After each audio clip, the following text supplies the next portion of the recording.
kebajikan. Pada hari ini saya akan mewawancarai teman saya Joseph tentang penelitian sosial. Hai, kali ini saya akan jadi narasumber di video kali ini. Oke, silakan duduk. Terima kasih, Mbak. Jadi di sini saya punya beberapa pertanyaan untuk Anda. Ya. Jadi pertanyaan pertamanya itu, menurut Anda, kenapa manusia melakukan penelitian? Jadi, manusia melakukan penelitian karena manusia memiliki sifat yang secara kodrati sudah ada dari sejak dulu, yaitu ingin tahu atau bahasa kasarnya kepo lah ya. Jadi manusia itu selalu kepo terhadap banyak hal. Nah, lalu manusia itu bisa kepo karena adanya proses berpikir atau yang biasanya disebutkan penalaran. Penalaran itu adalah sebuah proses berpikir di mana kita akan mendapat sebuah kesimpulan yang logis dan relevan terhadap apa yang ingin kita pikirkan. Nah, lalu ciri-ciri penalaran itu ada dua. Pertama, logis, yaitu manusia berpikir menggunakan logika. Jadi manusia itu selalu berpikir menurut dia, secara pemikiran dia, secara logika dia. Yang kedua, ada analitis, yaitu mengamati sebuah objek tertentu untuk mendapatkan ilmu pengetahuan yang baru. Jadi manusia itu melakukan penelitian itu karena adanya rasa ingin tahu atau kepo yang tinggi. Jadi pertanyaan kedua, itu apa itu penelitian? Penelitian adalah sebuah kegiatan mencari sebuah ilmu baru dalam memecahkan sebuah masalah. Oke, jadi menurut Anda, untuk apa kita melakukan penelitian? Ya, seperti tadi pengertiannya, yaitu kita melakukan penelitian supaya mendapat ilmu, itu yang paling utama. Yang kedua adalah mengembangkan ilmu. Jadi untuk apa kita melakukan penelitian? Kita melakukan penelitian itu seperti tadi, kenapa manusia itu melakukan penelitian supaya kita mendapatkan ilmu baru dan kita bisa mengembangkan dan memanfaatkannya dalam kehidupan kita sehari-hari. Jadi begitu ya. Lanjut ke pertanyaan keempat, itu jadi penelitian kan ada banyak faktor-faktornya. Apa saja faktor-faktor tersebut dan apa saja penelitian tersebut? Ada 5 jenis penelitian secara garis besar. Pertama, yaitu berdasarkan tujuannya. Yang kedua, berdasarkan taraf pemberian informasinya atau informasi apa yang pengen disampaikan. Yang ketiga, ada menurut metodenya. Lalu ada menurut waktu pelaksanaannya, menurut tempat pelaksanaannya, dan menurut jenis datanya. Jadi menurut Anda apa saja jenis-jenis penelitian tersebut secara spesifik? Yang pertama ada penelitian berdasarkan tujuannya, yaitu ada dua, penelitian dasar dan penelitian terapan. Penelitian dasar ini adalah penelitian untuk mengumpulkan informasi baru dan sebagai ilmu pengetahuan aja.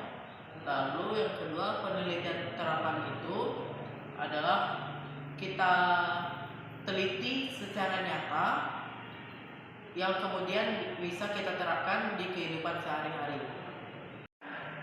Yang kedua secara garis besar adalah penelitian berdasarkan metodenya, yaitu pertama ada penelitian historis, yaitu kita meneliti akar masalah atau akar objek yang terjadi di masa lalu.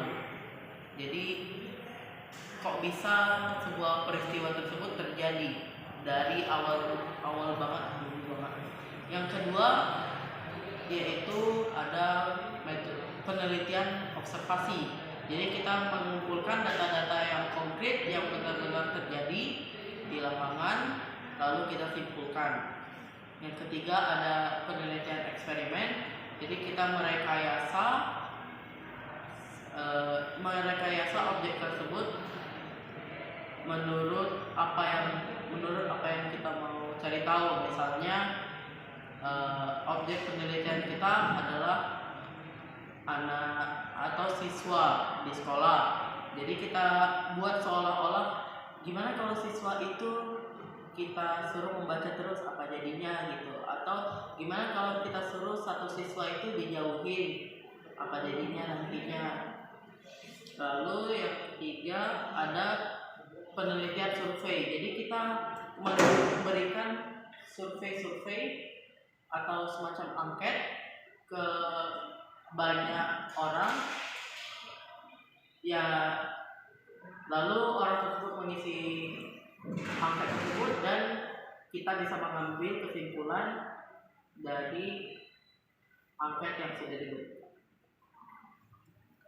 Itu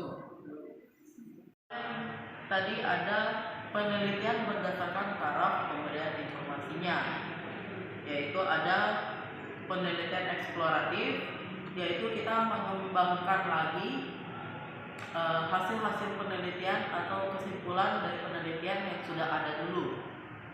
Lalu yang kedua ada penelitian deskriptif, di mana kita menjelaskan proses terjadinya objek hasil penelitian yang dilakukan. Lalu yang ketiga ada penelitian eksplanasi, yaitu kita memberitahukan sebab akibat kenapa objek tersebut bisa terjadi. Lalu yang keempat ada penelitian berdasarkan tempat di mana kita meneliti, yaitu pertama ada penelitian laboratorium seperti namanya, kita meneliti di laboratorium. Lalu yang kedua adalah penelitian lapangan, kita meneliti di tempatnya langsung, di lapangan objeknya langsung. Lalu yang ketiga ada penelitian kepustakaan atau perpustakaan, yaitu kita meneliti dengan membaca atau lalu menyimpulkan dari semua buku-buku bacaan yang ada. Lalu yang terakhir ada penelitian berdasarkan jenis datanya, yaitu seperti yang sudah saya bilang tadi, yaitu data kualitatif, jadi datanya itu menjelaskan dan validasi datanya itu berdasarkan hasil kepercayaan, seberapa percayakah kita terhadap data tersebut. Lalu yang kedua adalah data kuantitatif, seberapa banyak data dan biasanya dinyatakan dalam bentuk konsep angka. Jadi tadi ada dibilang penelitian itu berdasarkan datanya, yaitu penelitian kuantitatif dan penelitian kualitatif. Jadi menurut Anda apa sih bedanya penelitian kualitatif dengan kuantitatif? Jadi penelitian kuantitatif seperti yang tadi dengan konsep-konsep angka. Lalu terdapat perbedaan spesifik mulai dari apa yang diteliti, yaitu kalau yang kuantitatif dia meneliti beberapa variabel, misalnya tingkat minat membaca atau tingkat bullying, itu kan banyak tuh variabelnya.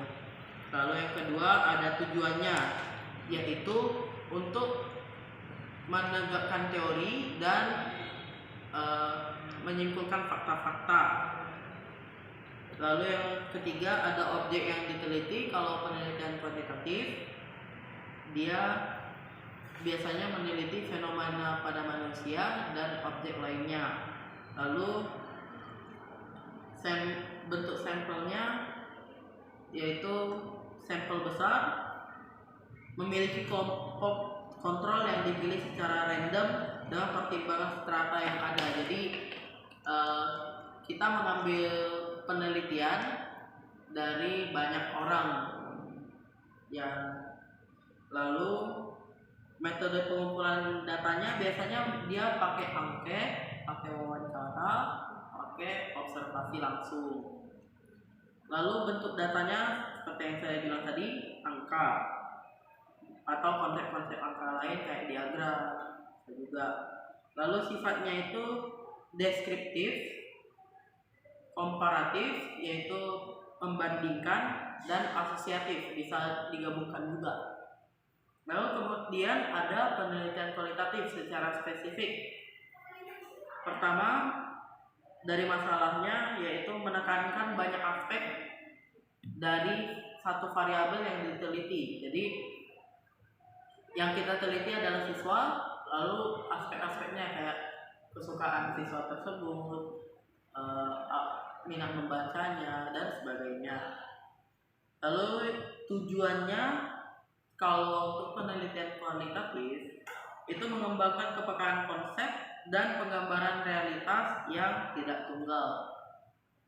Lalu kemudian objek yang diteliti biasanya perilaku manusia atau proses kerja suatu fenomena. Kemudian sampelnya bisa berupa sampel kerja tidak representatif dengan tujuan tertentu atau tidak terlalu spesifik gitu lah. Kemudian metode pengumpulan datanya biasanya lebih banyak observasi dan wawancara langsung, nggak ada pakai angket-angket. Kemudian bentuk datanya tadi berupa kata-kata, kalimat, paragraf, teks. Kemudian sifatnya lebih dominan ke deskriptif. Jadi menurut Anda, bagaimana sih tahapan-tahapan dalam melakukan penelitian itu? Jadi sebelum kita melakukan penelitian, pertama-tama kita harus merancang dulu. Kita harus bersiap dulu untuk melakukan penelitian itu. Pertama, yang paling utama kita harus tentukan dulu topik apa sih yang mau kita teliti itu. Lalu yang kedua, kita lakukan studi pendahuluan. Jadi kita ibaratnya baca-baca dulu, cari tahu dulu apa yang mau kita teliti. Sebatas tahu lah gitu.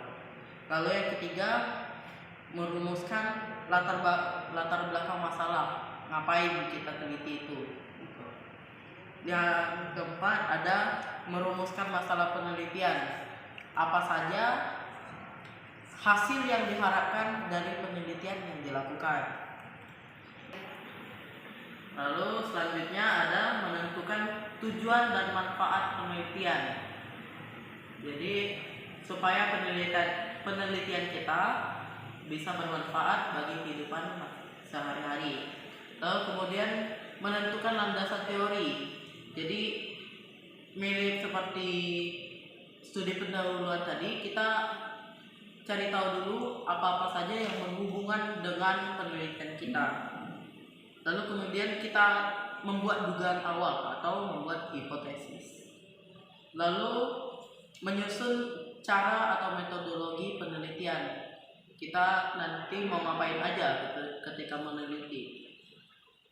Lalu yang kedua ada pelaksanaannya. Jadi di pelaksanaan ini pertama kali kita harus menentukan dan menyusun instrumen penelitian dulu.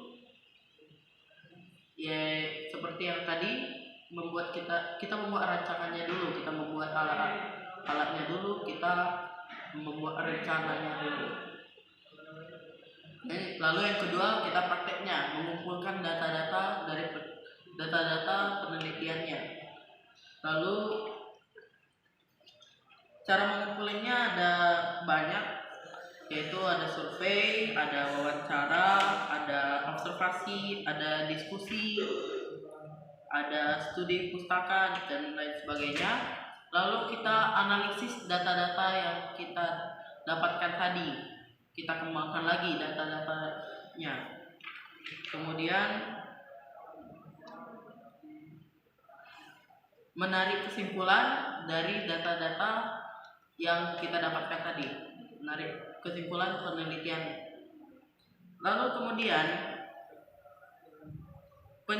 kita menyusun laporan hasil penelitian kita. Kemudian kita presentasikan hasil penelitian kita. Ya, yang terakhir kita publikasikan ke khalayak umum. Jadi segini saja pertanyaan dari saya. Terima kasih untuk Joseph. Saya jadi mendapatkan banyak pengetahuan tentang penelitian sosial. Ya baik, sama-sama. Anda juga telah memberikan kesempatan kepada saya